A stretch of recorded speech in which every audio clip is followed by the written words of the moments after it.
ထပ်ပြောမယ်နော်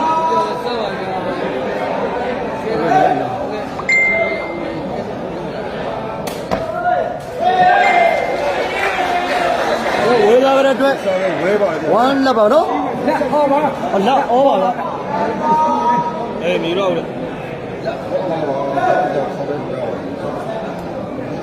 ဘာဒီရရနော်တာမစစ်ဘူးလားရရနော်မစစ်ဘူးလားနော်ရပါဟုတ်ပြီဟုတ်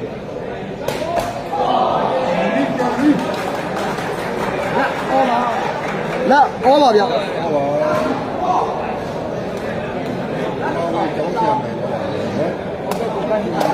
လောင်းနေဟောပါ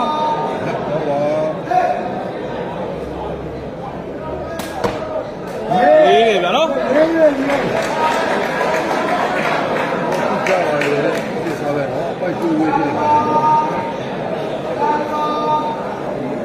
မှန်တယ်ဗျာနော်ကျွန်တော်တို့ကတော့ကျောင်းစီရပဲအားပေးမယ်ဗျာဝေးသွားခဲ့တယ်ဗျာနော်ကျောင်းစီရစားပဲကျောင်းရစားပဲကတော့နည်းနည်းလေးဝေးသွားခဲ့တယ်ဗျာနော်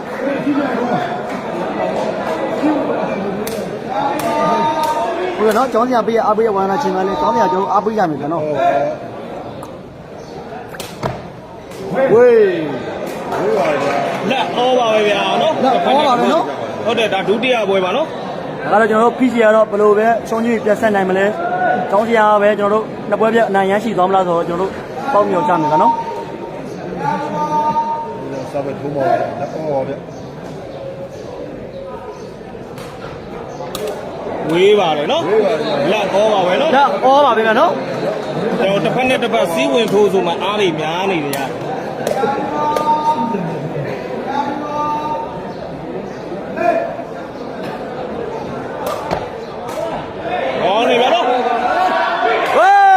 ကျောင်းစရာတော့လုံးဝကိုစပယ်ဘယ်ဖားရတယ်တကယ်ကောင်းမုံလုံးနေဗျာနော်ဖြစ်ကြီးလည်းပြောတယ်နော်သူလည်းထိုးတာအကောင်းကြီးမှာတဲ့နော်ကျောင်းစရာကိုကောင်းနေတာပါတဲ့သူရောတယ်ဗျာနော်ကျွန်တော်လည်းဗမာလိုပါလက်ပြန်ပေးတာပါ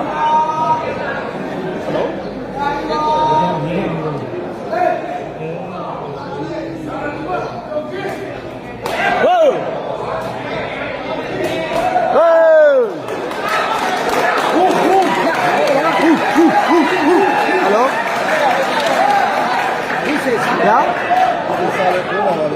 အဒီတော့ကျောင်းရတော့ပြောတာလေမရတော့ရခပ်ပြောနော်ဒီနော်ရခပ်ပြောမယ်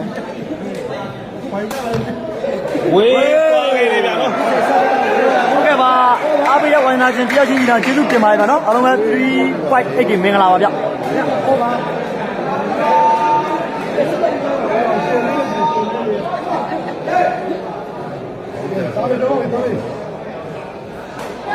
ဟိုးလာအော်ပါဗျာနော်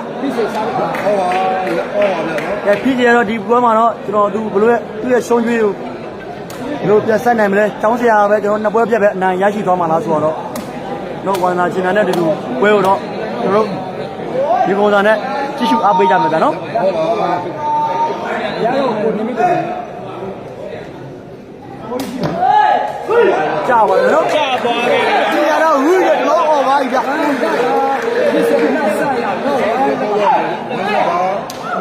မဆိုင်မဆိုင်မရဘူးရကျွန်တော်မလောင်းပါဘူးဝမ်းကပ်ပါ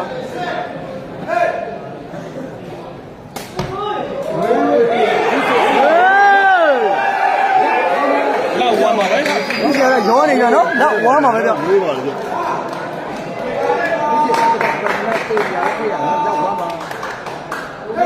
โอเคပါအခုဒါကတော့မန္တလေးရွှေချွန်းလုံးကွင်းမှာပါနော်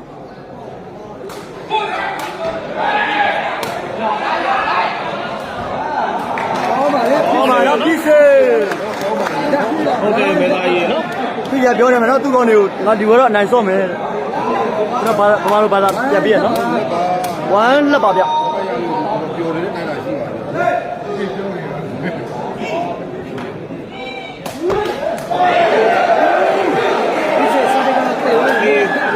တိုးနေတယ်ဗျာနော်ဒီစီကစားတဲ့ကိုရင်းလို့နေရမြင်တွေ့နေတယ်ဗျာနော်တေရီကအားရကောင်းပါလေနော်တက်သွားပါ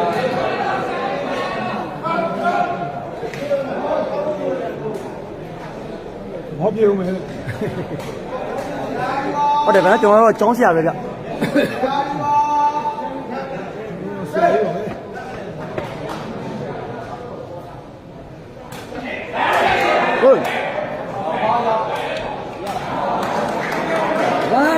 ဝမ်းလက်ပါဗျာနော်ဖြစ်စီကတော့ဒီဒုတိယပွဲမှာတော့ကျောင်းဆရာရဲ့တက်မဲ့အမှတ်တွေကိုတော့သူအကောင်းဆုံးပြင်ဆင်ပြီးတော့ဟန်ထားတာတွေ့ရတယ်ဗျာနော်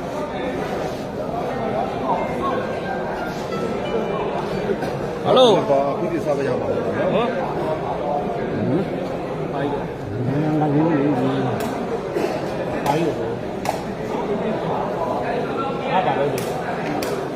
ကဲဝက်ပြန်စားနော်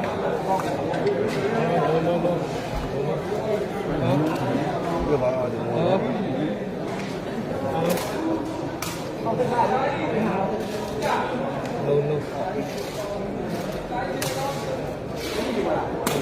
ဟုတ်ကဲ့ပါနော်အားပေးပါနော်အားပေးတာကျေးဇူးတင်ပါတယ်ဗျ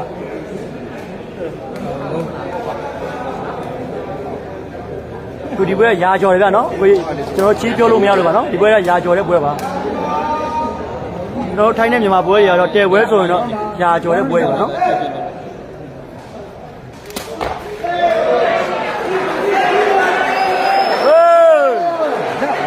နောက်ဝမ်းပါပဲဗျနော်ဝိုက်ကိုးတော့ပြရပါမယ်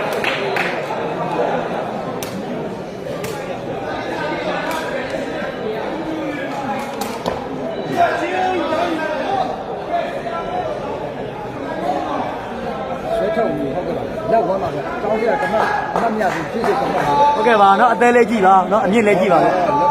မင်္ဂလာပါနော်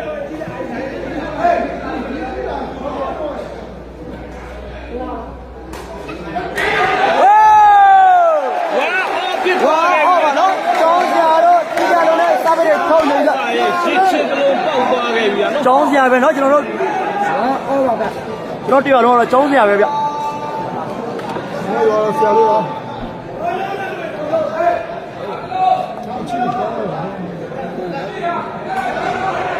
ဝေးပါ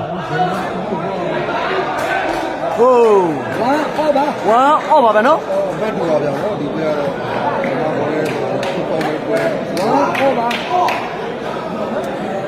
ကဲဒီပွဲတော့တော်တော်အများကြီးဆိုင်မဲ့ပဲเนาะကျွန်တော်တို့ပထမပွဲမှာတော့ကျောင်းဆရာကတော့အမှတ်အပြည့်နဲ့အနိုင်ရရှိထားတယ်ဗျဝမ်းအော်ပါအဲ့ဒီကောင်းကောင်းချက်ပြောရမှာဝမ်းအော်ပါဟုတ်ကဲ့ပါကိုကမင်းမြတ်ကြီးဝိုးကျောင်းဆရာဆွဲလာပြီဝေး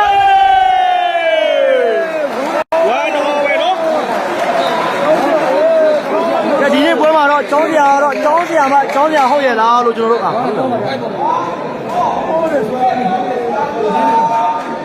ဟုတ်လားပို့မယ်တော်လို့အန်ဒီကြောက်ကစာဝင်လာခဲ့တယ်ကျောင်းဆရာမှဟုတ်ရဲ့လားလို့တော့မှဒီနေ့ပွဲမှာတော့ဒီတွေ့နေရပြန်နော်ဟုတ်မြင့်သွားတာဝမ်းအော်ပါမယ်နော်အားလုံးပဲစစ်ပတ်3 game မင်္ဂလာပါနော်ဒီစားပြရမှာချက်တယ်ဟောပရူကန်နေတယ်ထိုင်နေလွယ်လိုက်တာနော်လွယ်လိုက်တာမတရားတော့နေပြီတော့နေပြီနားပါလေရောက်နေဒီနေမဒီနဲ့အဲ့တော့ထွက်ရမှာဒီစားပြဖြစ်တယ်ပါနော်မဆိုင်ကျွန်တော်မိတယ်ဖြစ်ရောလာအောင်ထိုင်းလို့အဲ့ကျွန်တော်လည်းမပြောတတ်ဘူးမကြိုက်ကြည့်တာဒါယူနေနေမမီလေးလို့ဘက်ကိုရောလာအောင်ငါလည်းနားမလဲโอ้ချောင်းပြပဲ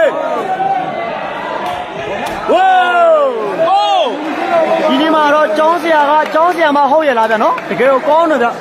စပစ်တွေလည်းကျွန်တော်တို့ကောင်းတယ်လို့ကျွန်တော်တို့စပစ်ဖားဘယ်ညာရှိဝင်ရလဲနော်တကယ်ကျိုးနေရပဲဗျမိုက်ကဲနေပြီစောင့်နေပြီတက်ပါအကုန်ပေါင်းထည့်တာ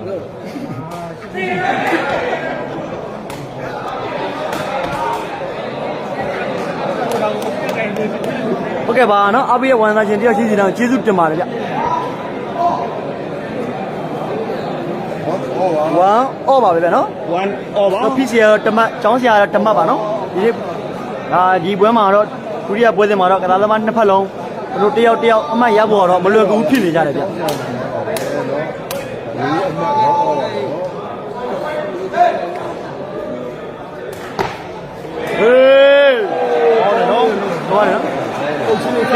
ကိုရှင်ကတော့ပိုက်မကျော်ခဲ့တဲ့အတွက်ကျောင်းစရာစာပေပြန်လည်ရရှိပြီဗျာနော်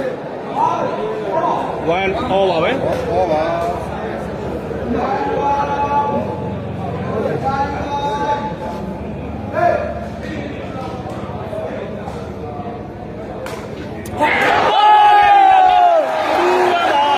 တူပါမနော်ကျောင်းစရာဗျာနော်ကျောင်းစရာကတော့နှစ်သားတော့မှစိုးရမယ်ဗျာနော်ဒီနေ့မှာစာပေတွေကလည်းလုံးဝကောင်းသလိုကျွန်တော်တို့ဘာမှပြောစရာမရှိအောင်တော့တော်တော်ကောင်းနေမယ်နော်ကျောင်းစရာဒီနေ့မှာတော့အကောင်းဆုံးပါပဲဗျ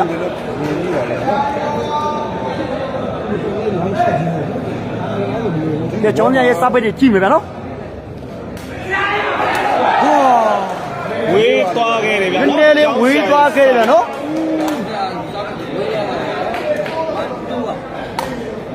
ဘူးက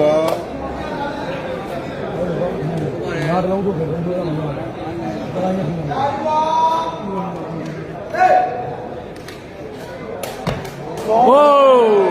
ကောင်းတယ်ဗျာနော် ဒီစီရဲ့စာပေကလည်းလုံးဝကိုကြောက်ဖို့ကောင်းနေတာနော် လိုင်းကိုအားပြင်းပြင်းနဲ့ပြစ်ဝင်လာတာတွေ့မြ ဒီ င် စီစာပေကတော့ကျွန်တော်တို့တိကျတယ်ဟိုမြန်ဆန်တယ်ဗျာနော်တကယ်ကိုတန်တယ်ကျောင်းစရာစာပေကတော့မာယာပါတယ်နေရာရောက်တယ်နော်အဲ့လိုဆိုရမယ်ဗျာကျွန်တော်အမြင်ပါနော်ပထမပွဲကတော့ကျွန်တော်ကျောင်းစရာနိုင်ရပါတယ်ဗျကိုရဲ့မြန်မာတပီတုံးကြည့်နေတာအခုမကြည့်လိုက်ရဘူးလားကျွန်တော်ကျောင်းစရာနိုင်ရတယ်နော်ပထမတစ်ပွဲ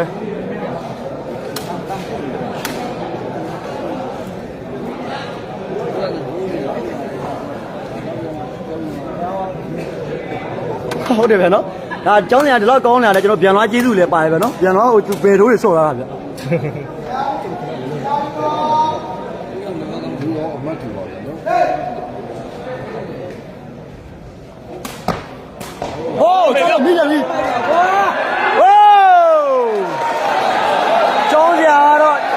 ဘယ်ကိုကောင်းမှုနေမှာနော်ဒီနေ့မှာတော့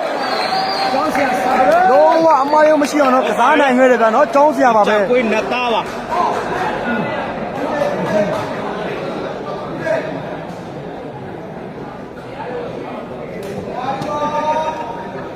ကျောင်းဆရာစတဲ့ပါ1 2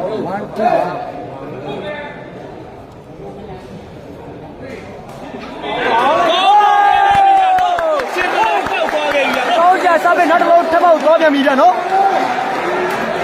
ဒီနေ့မှာတော့ကျောင်းစရာတကယ်လုံးဝတိကျပြီးတော့စားဖို့တွေကောင်းဆုံးလို့ဆိုရမှာနော်ကျောင်းစရာကတော့ 2ပါနော် ဒီနေ့ကတော့ကျောင်းစရာကတော့နက်သားလားတော့ဆိုရမယ်ဗျာနော် 3 2ပါဗျာနော်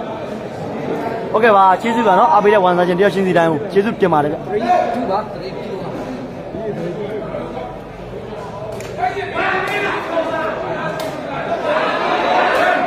โอ้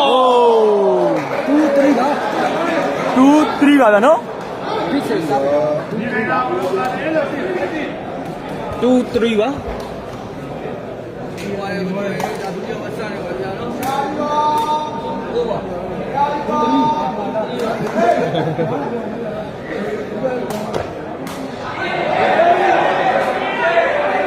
อ้ကျောင်းစရာတော့တကယ်ကောင်းမှုနေမယ်နော်လုံးဝကိုဒီနေ့မှာတော့ကျောင်းစရာတော့နှစ်သားလားတော့ဆိုရမယ်နော်ကျွန်တော်စာပေဖန်းအားတွေစာပေမာယာတွေကတော့တကယ်ကောင်းမှုနေဗျဟုတ်ပါတယ်နော်ဒါဘေကောရုံနဲ့တယ်ဗျာနော်ကစားသမားနှစ်ဖက်လုံးအားပေးပါ 3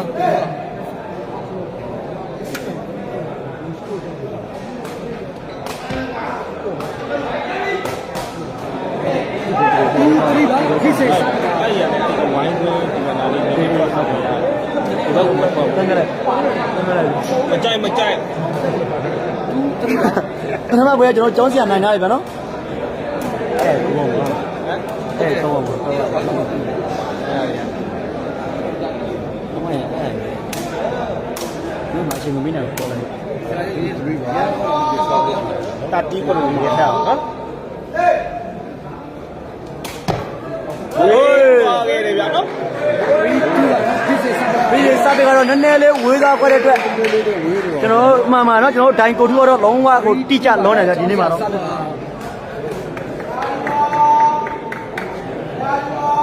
ဒီပါဘောငါကြည့်နေတာမဲ့ပါခဲ့တာ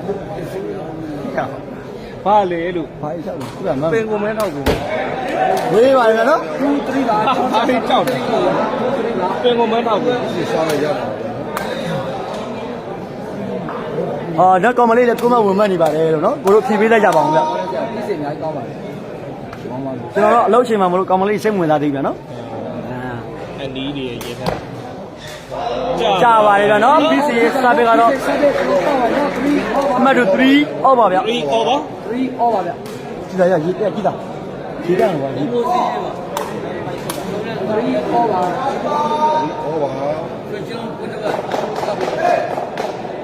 ဟာမမြင်လဲနေတော့တဲ့အဆောင်းလေးကြီးနော်ဟိုး 4 3ဖြစ်တယ်နော်ဒီစိတ် ကိုပြီးတော့နော် PCA စာပေကတော့နောက်တစ်လုံးချက်ပေါက်သွားပြန်ပြီဗျ 4 3ပါ အဲကျွန်တော်တို့ចောင်းစရာကတော့တယောက်ခေါ်ထားတယ်ဗျနော် ဘိုးကမောကျောင်းရစားပြီဟုတ်ကဲ့ပါ ဒါဒုတိယပွဲပါနော်ပထမပွဲမှာတော့ကျောင်းဆရာအနိုင်ရရှိတာပါတယ် မှန်ပါလဲရွှေကျော်ကြီး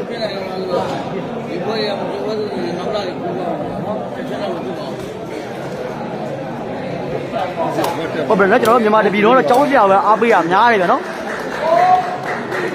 3ပါ ဒီဆောင်းလေးပြေတော့ဆိုးနေပြီဟိုး 3 4ပါ 3 4ပါ ဒီစီရဲ့စပစ်တဲ့လုံးဝကိုမြန်ဆန်ပြီးတော့စပစ်ပါတယ်ဗျနော် ဟောပါဗျာနော်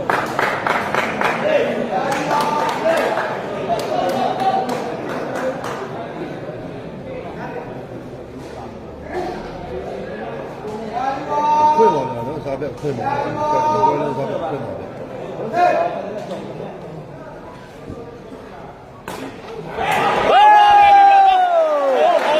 ကျောင်းရဲ့စပစ်ကတော့နောက်တစ်လုံးထပ်ပေါက်သွားပြန်ပြီနော်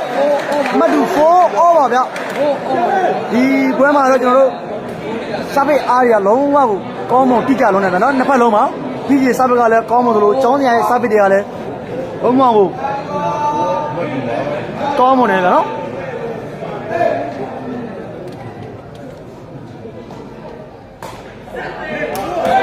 ဝေးသွားခဲ့တယ်ဗျနော်ကောင်းတယ်ဗျနော်ဝေးသွားခဲ့တယ် ဝေးပါပါလေ ဟုတ်ကဲ့ပါဘာမှမဖြစ်ဘူးကျေးဇူးပါ တွေ့တာကကျွန်တော်တို့မန္တလေးမြို့မှာနော်မန္တလေးမြို့ရွှေချင်းလုံးကွင်းမှာပါဟော 5 4ဖြစ်တယ်နော်ဒီစိတ် ပထမလုံးတယ်နော်ပြီးတယ် 5 4ပါ 5-4ဖြစ်သွားပြီနော် ပြုတ်ပြုတ်ကျောင်းဆရာ ကျောင်းစရာရဲ့အမိုင်းရုံးကျောင်းကျွန်တော်တို့ပြီးစီရတော့တမတ်ရရှိသွားပြီဗျာနော် 4ပါ ဖိုက်ဖို့မဖိုက်တူမကြည့်ရပါဘူးနော် ဟုတ်ကဲ့ပါနော်အားပေးပါအားပေးတာကျေးဇူးတင်ပါတယ် 5 4ပါ ကျွန်တော်ကတော့ယောက်ျားချင်းမကြီးဘေးထဲမှာလိုက်လွတ်နေနော်ဟိုး ဒီစိတ်စားတဲ့ကောပေါ့ စစ်4ပါ စစ်4ပါနော် စစ်ဖို့ပါ ဒီစိတ်မှတ်လုံးလုံးပါဒီစိတ်စားတဲ့လုံးလုံးပါ ဘာရော စစ် ပါ 4ပါ လဲနော်ကျွန်တော်တို့ဒီတော့ရောဆောက်ပဲပေါ်မှာတော့မပေးရပါဘူး ဟုတ်ကဲ့ကိုလာပြီတော့ ဟုတ်ကဲ့ပါဘယ်နဲ့မှလည်းလက်ကျပါပါတယ်နော်ငါပြောနေတာ ဟိုရင်းနဲ့ကိုကနေဇက်ကပဲကူပါမယ် လိုက်ကြပြီပါ ဒီဝဲမနေဘူးဆိုဘောလန်းတွေတော့ပါပါတယ်နော်လည်းရှိတော့ပါဘူးလေနော်ဟောလဲကျွန်တော်တို့ဒီထိုင်လက်ကလည်းအားဘယ်နေဘူး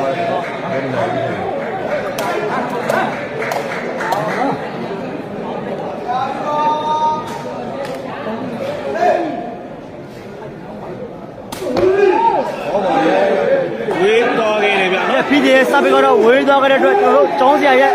စပစ်ကိုပြန်လဲကြည့်ကြမယ်ဗျာနော်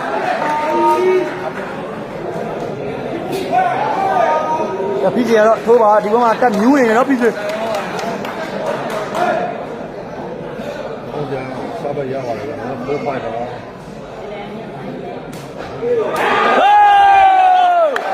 ဒီစီရဲ့တိကျလုံးနဲ့ကျောင်းဆရာရဲ့တိကျလုံးနဲ့စာပတီကတော့တလုံးထပ်ပေါက်သွားပြီနော်ဖိုက်စစ်ပါ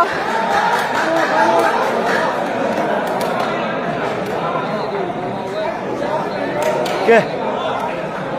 မကတော့ကျောင်းဆရာကအမျိုးလို့မလုပ်ပါနဲ့ ငါဘာမှမလုပ်မေးပါ ကျွန် ဘူး တော်ဖြစ်စီကတော့တမက်ဒါနဲ့ဥဆောင်နေပြန်နော်ကဲကျောင်းဆရာရဲ့တိကျလုံးနဲ့စာပေတွေကိုကြည့်ကြမယ်ဗျာနော် မန္တလေးရှိကျွန်တော်မှာပါ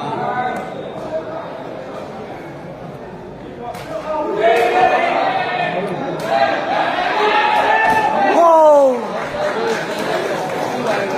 ရှိရနောက်က အဲ့လိုလည်း ဖိုက်ပါဖိုက်ပါ ပိုးတယ်ဆိုဟုတ်ကဲ့ပင်ကွန်မန်းထောက်ပေးမယ်နော်စောင်းလေးပြီးအဲ့ဒီတရားကိုဘလောပါတယ်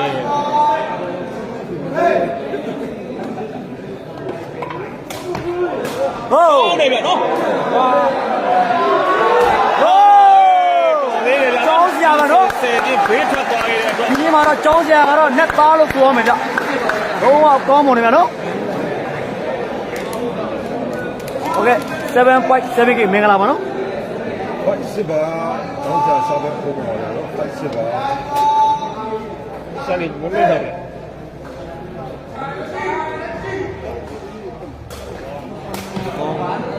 ပြောတယ်အဲ့တော့ပြောတယ်ပြန်ယူထုတ်နေ ဒီမှာဒါရှိ စစ်ဖိုက်ပါကျွန်တော်တို့ဖိစီစားပေးပါဗျ စစ်ဖိုက်ပါနော်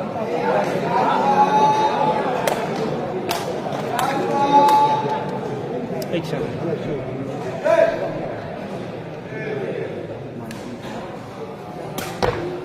ဟိုး ဟုတ်ကဲ့ဗျာနော် ဟာ ပြုတ်ချော်သွားတာ ဟိုး ဆယ်ပဲဖိုက်တော့ဖြစ်သွားခဲ့တယ်ဗျာ ဖိစီရအဘကလည်းကောင်းတယ်လို့ကျောင်းဆရာလည်းကောင်းတဲ့အတွက်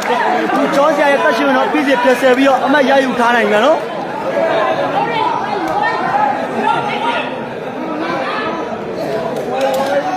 ဝယ်လာတော့လူငယ်လို့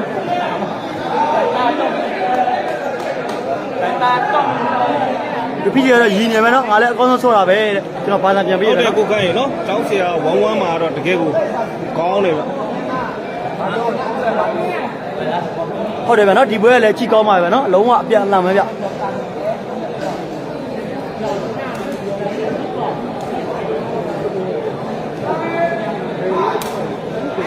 ဖိုက်ပါဒီကနေ့တောင်းစားဘာမှမပါဘူးဒီစားပဲရမှာနော်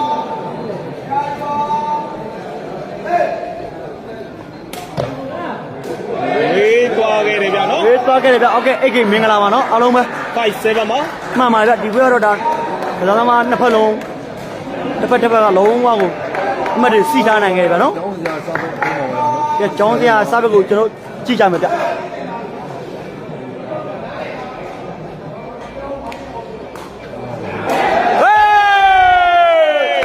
ကျောင်းစရာရဲ့ကြည့်ကြလို့နဲ့မာယာစားဘက်တွေကတော့ဟောတလုံးထပ်ပေါက်သွားပြီဗျနော်စစ်ဆရာတွေမှာဆရာလေး စားပဲမှာရှောင်းမခဏပါလား ခွင်းကြော့ခွင်းကြော့ခွင်းကြော့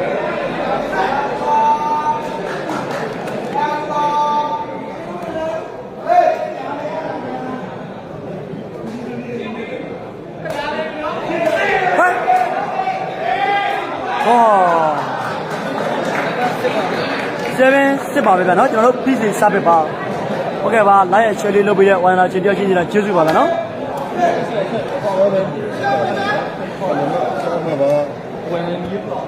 မကတော့ကျွန်တော်တို့ခုနမရှောင်းမှတ်ပါလားနော် PC ကတော့ခုနမကျွန်တော်တို့ကျောင်းစရာတော့ရှောင်းမှတ်ပါလားနော်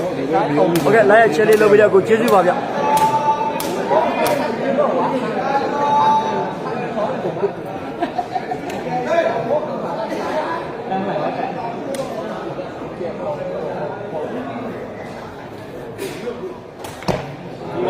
ဟော ကောင်းတယ်ဗျနော်ကျောင်းဗျ ကျောင်းစရာဟာဘယ်လိုလဲ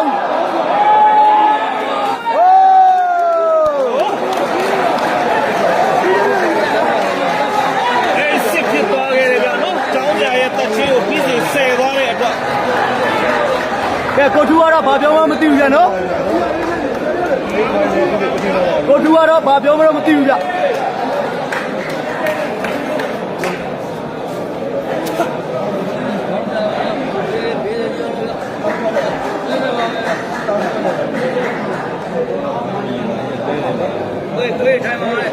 လိုက်ရှင်းလေးနဲ့အားပေးကြပါဦး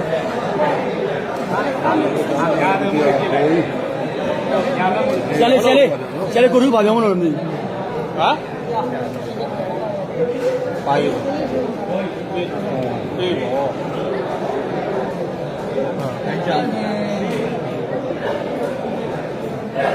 ဟုတ်တယ်အနေမလို့ဟာ မင်းရှိ အိမ်စစ်ပါဗျာနော် ဒီစားပဲကိုပါတော့ရလာ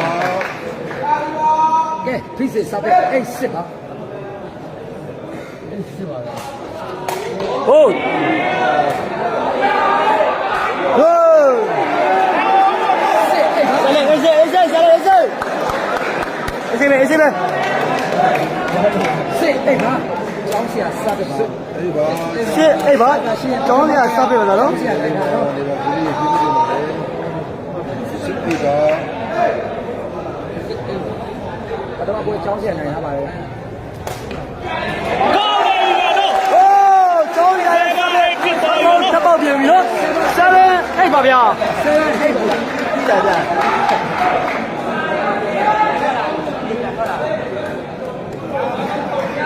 7အိတ်ပါကဲလုံးဝကိုအမားခံလို့မရတဲ့အမှတ်တွေနေတာရောက်ရှိနေပြီနော်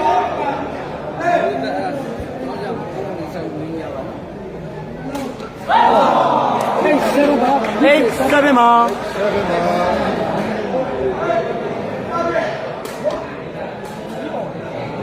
ဟုတ်ပဲဒီကိုရှိရမှာ ဒီဆရာတိတော်ဗျာတရားနဲ့ဆရာကြားပါ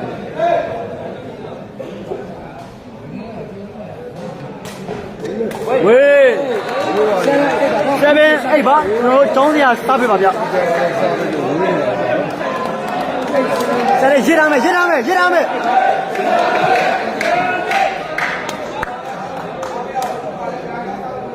7 8ပါ 7အိတ်ပါဗျာနော် ဒါပဲအေးပါ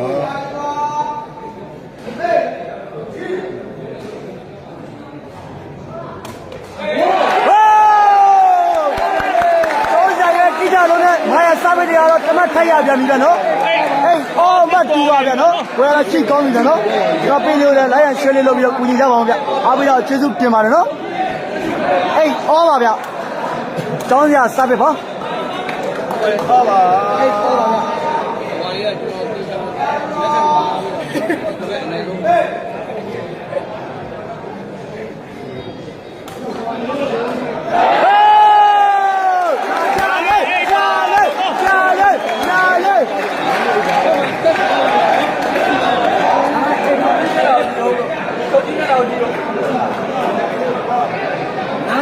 နိုင်အဲ့ဖြစ်သွားပြန်ပြီမယ်နော်ကျောင်းဆရာရဲ့မာရဲ့စပစ်တွေတော့တောက်ချောက်ကိုပေါက်နေပြီဗျ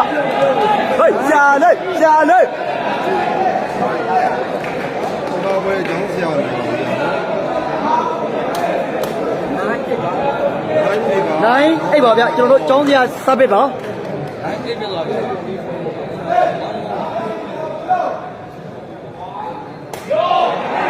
ဟော ဆိုတော့စောင့်နေတာ အမလေး သူအဲ့ဒီအရာကိုကြောက်လို့ပြင် ဒီလေးစားပဲရပါလားအေးနိုင်ပါ အဲ့နိုင်ပါဗျကျွန်တော်တို့ဖြစ်စီရဲ့စပစ်ပါနော်မှန်ပါနော်ဒီကတော့လုံးဝကိုရေခုန်တယ်ဗျဒီပွဲတွေကကျွန်တော်တို့လည်းတူတူပဲဗျနော်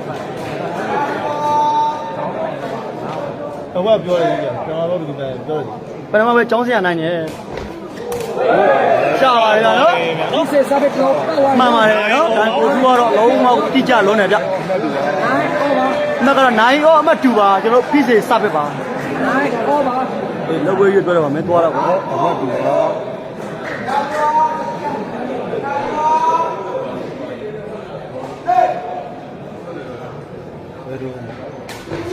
ဟိုး ပေါ်ပါလေဖိစေစား လက်နိုင်ဖြစ်သွားခဲ့တယ်ဗျ လက်နိုင်ပါနော်ဖိစေရဲ့စပစ်ကတော့အဲ့ဒီနေရာကိုပဲနှလုံးတိတိပေါက်တယ်ဗျ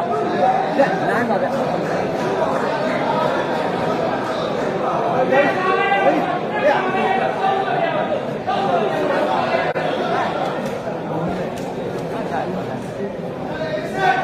ဒီစားနေပါ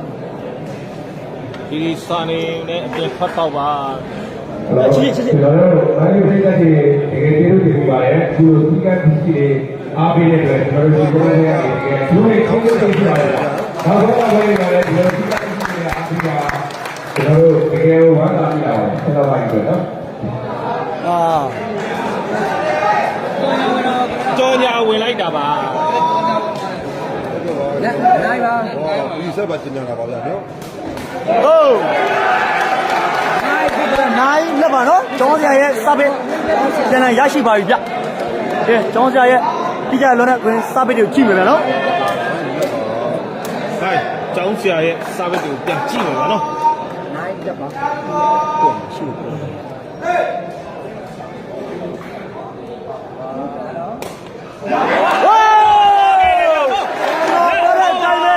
ကျောင်းဆရာရဲ့တိကျလွန်တဲ့စာပေကတော့ဓမ္မထက်ရသွားပြီဗျနော်အမတူတောင်းဩပါဗျနော်ဒါကတော့ဝန္ဒနာရှင်တွေမြင်တွေ့ရတဲ့အတိုင်းပါပဲဗျ ဒီဘက်ပြန်မလွယ်နိုင်ဘူးခဏလေးကကန်ပါလေကန်တော့ဖုံးနေမှန်းနေပဲလေနှစ်ဖက်လုံးကြာပါ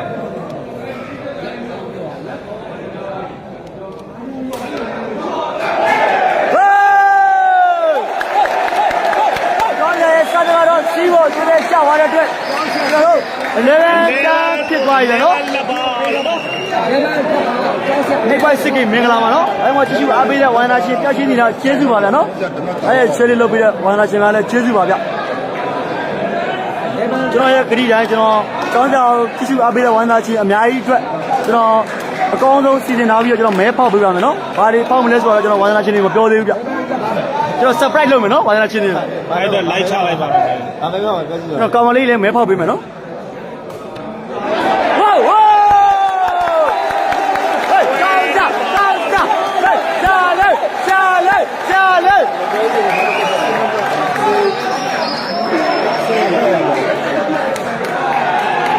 တို့ကျွဲတန်းဖြစ်သွားပြီဗျနော်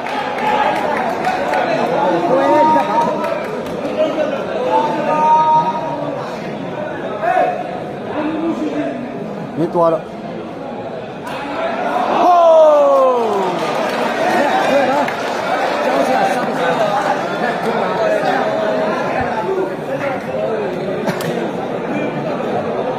း စားပြီးတော့ဗျဟိုကကိုခိုင်ဟိုတယ်ခိုင်တိန်တော့ကိုခိုင်ဘော်ကြီးကပေါ့နော်ကျောင်းဆရာကသူပဲဒီစီကဘဲပါဝါသမားဖြစ်တဲ့တော့သူကိုယ်တိုင်ပါဝါတွေထိုးပေး ကျွန်တော်ဗာမဲဖောက်မှလဲဆိုတော့ဝါရနာချင်းတွေမပြောသေးဘူးဗျာနော်ကျွန်တော် surprise ပါ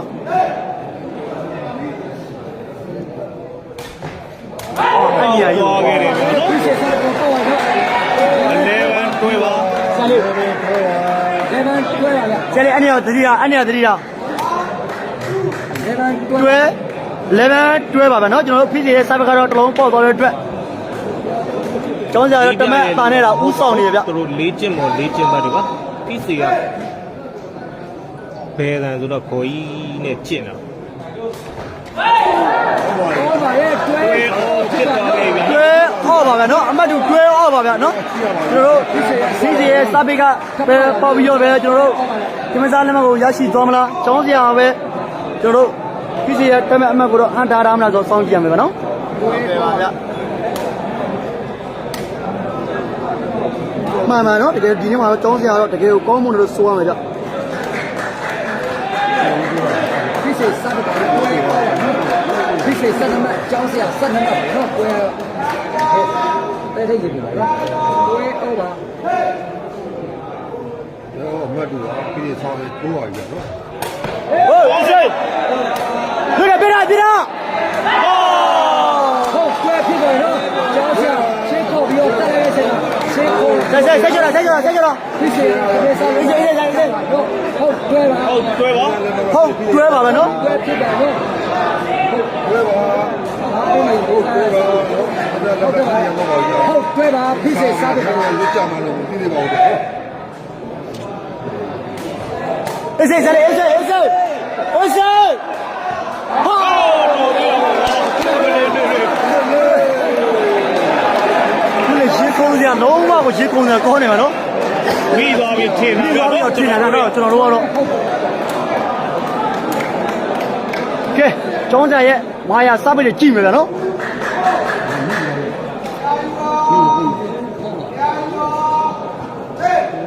ဒုဟုတ်ပါ မခတ်တော့ဘူးဗျာနော်ဒါနောက် ဟုတ်သူပါကျောင်းဆရာစားတယ်တဲတဲလေးကောက် အေးစေး ဟုတ်သူပါဖိစိတ်စားပြပါဗျာ ဟုတ်တူပါနော် ဒုပါ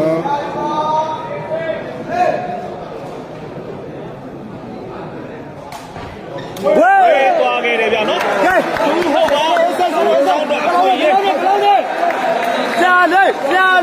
ကဲကိုเจ้าရေးတစ်လုံးကောင်းရင် ကဲကိုကျောင်းရေတော့တလုံးကောင်းတော့ဂျူးစင်းမယ်နော်တွဲဟုတ်ပါဗျ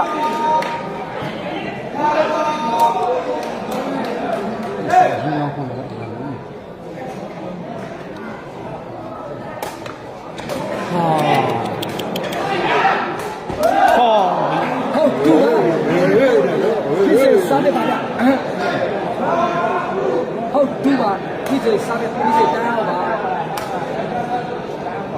အဲဆက်ချလာစမ်း ဟုတ်ကဲ့ဗျာចောင်းဆရာတုံးတုံးတုံး ကဲဗျနော်ဒါဝန်သာရှင်တော့မသိဘူးဗျကျွန်တော်တို့လိုက်လွင်တော့ရေခုန်နေဗျနော်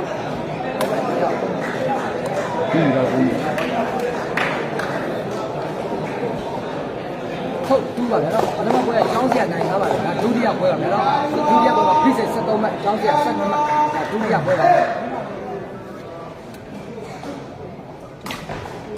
ဟုတ်ပြီဗျာ အစေဟောကြာလိုက်ကြာ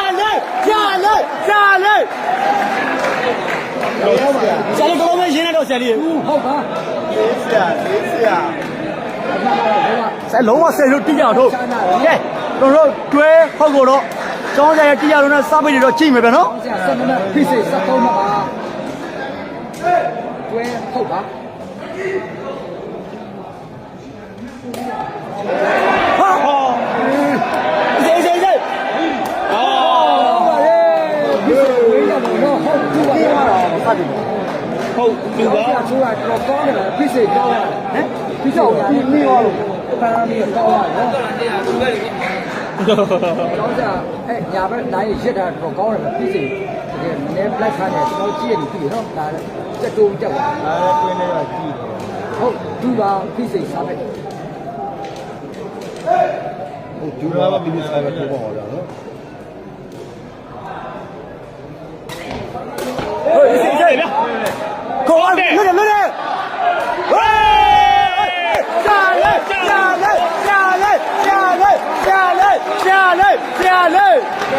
ကျောင်းဆရာတော့အားပေးမယ်နော်ကဲကျောင်းဆရာရဲ့ကျိုးသားအားထုတ်မှုတော့ဘာတွေဖြစ်လာမှာလဲဆိုတော့ကျွန်တော်စောင့်ကြည့်ကြမယ်ဗျကျွန်တော်အတန်နဲ့ဝင်နေပဲနော်ကျောင်းဆရာအားပေးရတာ ဟုတ်ပါကျောင်းဆရာစားပဲပါ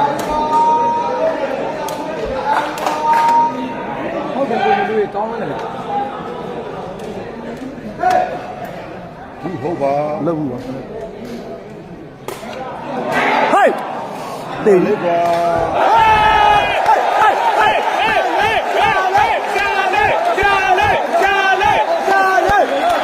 ကျွန်တော်ပြောတဲ့အတိုင်းပဲနော်ဒီစီရဲ့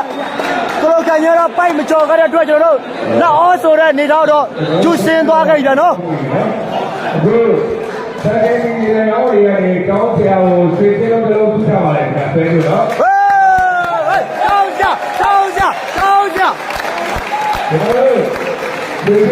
လက်အောဆိုတဲ့နေတော့ပြန်လဲရောက်ရှိသွားပြီဗျာနော်ကျောင်းဆရာရဲ့ကျူးသားအားထုတ်မှုတော့ဒါကိုအတိမပြောဝေး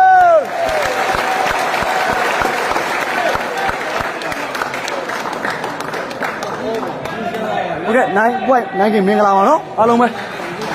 ကျောင်းဆရာပွဲတော့ကျောင်းဆရာအားပေးတဲ့ပေးချက်တွေတော့လုံးဝအများကြီးပဲနော်ကျေးဇူးတင်ရဗျ အော်ပြန်ဆင်းသွားပြီနော် ကဲကျွန်တော်တို့လိုက်ရချွေးလေးလုပ်ပြီးပါနော်ကဲတော့ကန်လဲကောင်းလို့ကျူးသားအားထုတ်မှုကလည်းတကယ်အတိမပြုရမယ်ဗျကဲအားလုံးပဲတန်းကြီးမင်္ဂလာပါနော် ဒီစစ်တော့ရလက်တော့ပါ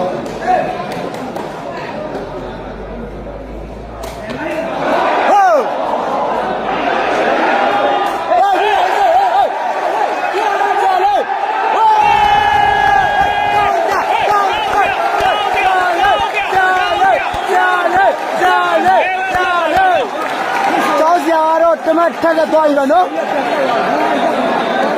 ကျွန်တော်ဒီပွဲ လက်ပါဗျာနော် အတဝင်ဝင်ပြီကတော့အားပေးမယ်ဗျာကျောင်းဆရာတို့ ကျောင်းဆရာ7မှတ်ဖိစိတ်7မှတ် ကျောင်းဆရာတော့7မှတ်ပြီးဆရာတော့10မှတ်ပါနော် ဘယ်မှာဇက်ပါ ဆယ်တော့ပါဗျာ ဘယ်မှာဇက်ပါကျောင်းဆရာစားပဲ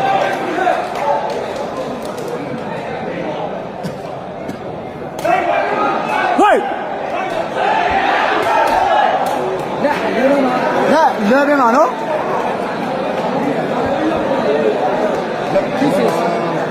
ပြီးစေစားပဲပါနော် ကျွန်တော်တို့ပထမပွဲမှာတော့နော်10.2 ကနဲ့အခု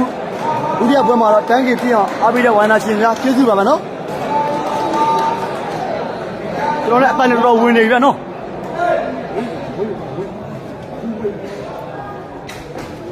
ဟာ ဖိစေဆိုတော့တော့နော်ဒေနာအော်ပါ လေရင်အော်ပါဗျနော် ဟောပါဗျာ ကဲကျွန်တော်တို့ဒါစူးစမ်းမှုရဲ့ဒီပွဲကနိုင်ရင်တော့ကျောင်းစီအောင်တော့ကျွန်တော်ချင်းလုံးနဲ့နော်ရုပ်ထုတော်ထူအောင်ဖြစ်ပြီဗျ ဒေနာအော်ပါ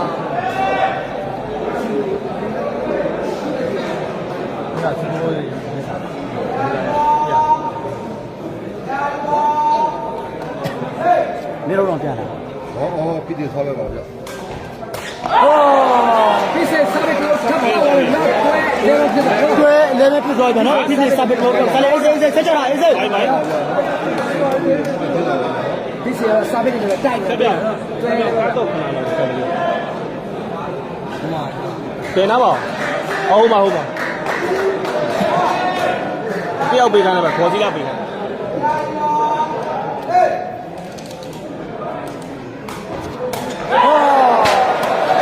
ဖိစေစားပြီးတော့ဆက်ပါတော့နော် ဆက်ကြအေးစေးအေးစေး ဖြစ်သွားနော်ဟုတ်ဒေနာဖိစေ73မှကျောင်းဆရာ73မှပါပဲ ဘောမှာ ဟုတ်ဒေနာမှာ စပ်ပြီးတော့သုံးလုံးစတဲ့ဖောက်သွားနော်ပြီးစပ်ပြီးတော့ ပြည်တယ်လည်းမရတော့ပါဗျာနော်ဒီလေစားမလားဘယ်လိုလဲလူကြလာလို့ပြီးတော့ဗျာနော်ဘုရားလည်းမရတော့ပါဘူး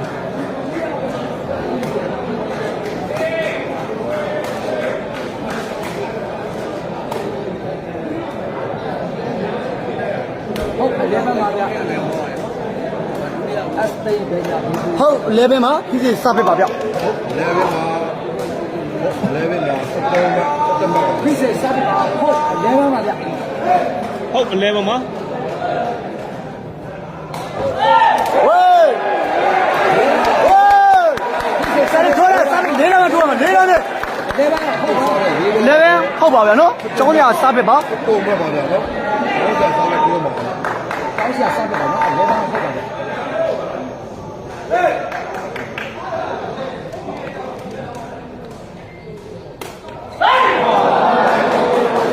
ရှေ့ဖိစေညာတော့ကျွန်တော်ရစ်ထိုးလိုက်ဆိုပိုက်ကျိုးလာနော်ဟုတ်ဒေနာမှာ ဟုတ်လေဘယ်မှာဆက်အေးစေးအေးစေး ဟုတ်ဒေနာမှာဖိစေစားပါလား ဟောကြာရေးရှင်း ကျောင်းဆရာလည်းဖိစေ ကိုဝင်းမင်းရဲ့ကိုမဆဲပါနဲ့နော်ကိုထားလိုက်ပါလားသူကတယောက်တယောက်စားတော့တာပါ ကြာအဲ့ပါလေ တွေ့ရနော်ပထမပွဲမှာလည်းအပုံစံမျိုးနိုင်ရတော့ဒီတော့ဖိစေစားပြီး ဝဲပြီးတော့စေးတဲ့ဝါရှိပါလေဗျာ ဒါလေးပြောတဲ့အတိုင်းပါပဲ ဟုတ်တယ်ကိုအော်မျိုးမျိုးဟာนี่ရဲ့အစားပြီး ကိုကြီးမဆဲရနိုင်ဘူးဟုတ်ကဲ့တော့ ဟုတ်ဟောပါဟုတ်ပါပါ ဖိစေစားဟုတ်ကဲ့တော့ ပေါကောင်းတယ်ဗျ ဟဲ့လွတ်တယ်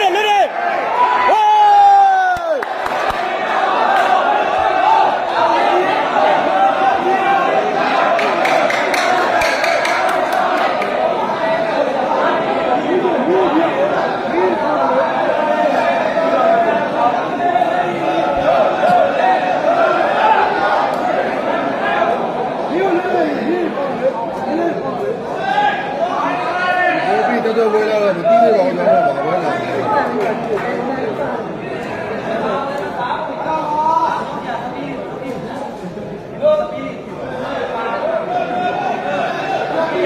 ကိုထူတော့ဖိစေကျောင်းဆရာပိုက်တဲ့ကြည့်ပါလေဆိုတော့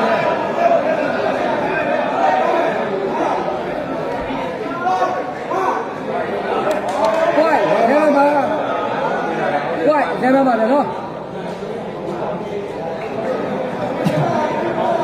ဒီစီအမပေးလိုက်ပါလေပွိုင်းဝဲပါဗျာနော် ကိုတူကတော့ဖီးစီတော့အမှတ်ပေးလိုက်တယ်ဗျနော် ကျောင်းဆရာလည်းပေါင်းတဲ့ဖိစေလည်းလက်နဲ့ကြည့်ရဆိုတော့ဒါပေမဲ့ကိုထူတော့ဖိစေကိုပေးတာနော် ကြာပေါင်းမရဘူးလို့ပြောလိုက်ပါလေနော် ဟုတ်တယ်မနေ့ကဟိုကကျောင်းသားပုံလို့ပေါ့ကွာ ကြာဘူးမ ဆလေအေးစေးပါဆလေအေးစေးအေးစေး နေမှာနော် ကဲဒါကလာသမားတယောက်နဲ့တယောက်ကတော့တို့ နေမှာဗျာ တယောက်နဲ့တယောက်လောက်ချီပြီးတော့ရေသူလေးသားမှုနဲ့နှုတ်ဆက်နေရတော့ဆလေအေးစေးပါမြူဆလေအေးစေးပဲ တော့ရှင်းတော့ ဘယ်ရပါလဲ ဆက်ပြီးတော့မဖြစ်ဘူး ပြောကြဆိုကြတော့နော်ကျောင်းဆရာလည်းဆောရကမတက်ပါဘူးနော်ဒီသားမကောင်းပါဘူးဝိုင်းလဲပါမှာပြည့်စုံစမ်းမယ် ဒါလည်းအေးဒီပါဆိုင်ဘာမှမဖြစ်ဘူးဆက်ကြတာဆက်ကြတာဆက်11 point မှာနော် ခိုင်ဆက်လေး စားလေတော့တာ လောက်ပြလိုက်တော့ လဲတော့ကွာလာကျောင်း 11 point မှာနော်ကျောင်းစရာစပြပါဗျ 11 point မှာ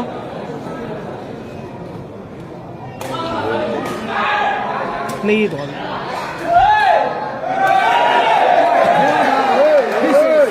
point 11ပါဗျ ဝိုင်းလဲပါမှာ လေးပဲစက်မှတ်ပါတော့ကိုမူးနေပါလေဒီဆောင်ရှောပါလား ပြည့်စုံဆက်လေးမဲ့ကျောင်းဆရာစက်ကမှတ်ပါနော် ဟုတ်ကဲ့နော်အားပေးရမယ်နော်ကျောင်းစရာ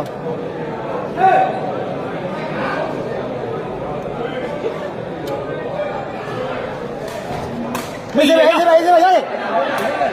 ပြည့်လို့လေဟိုးတော့ဆက်လို့တော့ လောက်ပါလေ ဆက်လေရေတော့ လဲတော့ကွာလာကျောင်းဆရာ 11 point မှာနော် ဒါကြီးစက်ပကားပဲ ဟုတ်ပါဘူးနော်ကျွန်တော်ဒိုင်ကတော့ဒါကိုတူကတော့ဘယ်ဘက်မှမတိုက်ဘူးရနော်အမှန်ပါတယ်နော်ဒါကိုတူကတော့ကျွန်တော်သူ့ရဲ့တိကျရဲ့ပုံစံတိုင်းမှာသွားတာပါနော်လမ်းစဉ်တိုင်းမှာပဲဗျပြောပါဦး ဝိုင်းလဲပါမှာနော်ကျောင်းဆရာစက်ကမှတ်ပါနော်ပြောပါတွေ့ရ ဘယ်နဲ့ကစားမှာ ဝိုင်း ဝိုင်းလဲပါ လည်းပဲ ပြည့်စုံစက်ကမှတ်ပါ လေးပဲ နော် ဗျာဘာမှမပါဘူးနော်။ဒါစားရဲတော့ပြောတော့မြင်တွေ့ရပါတယ်နော်။ဘယ်လိုကောင်းမလဲ။ ချစ်ဖြုတ်ရ ဟမ် မာယာလေးကဘာလို့မာယာလေးကမြင်ကောင်းမလဲ။တောက်ရကြတယ်နော် ဝိုင်းလဲပါမှာနော်ပြည့်စုံဆက်လေးမဲ့ကျောင်းဆရာစက်ကမှတ်ပါ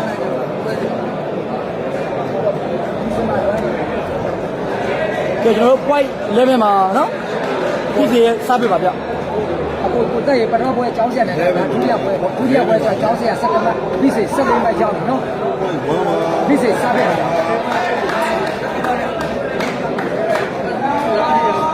ဝိုင်းလဲပါမှာဗျ ဒ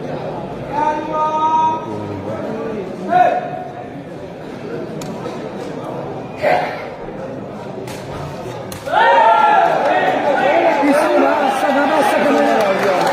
ဒီဆုံးသွားရနော်ကျွန်တော်တို့ ဘွဲတပွဲပြေးကြခဲ့ပါပြီ ပထမပွဲစဉ်မှာတော့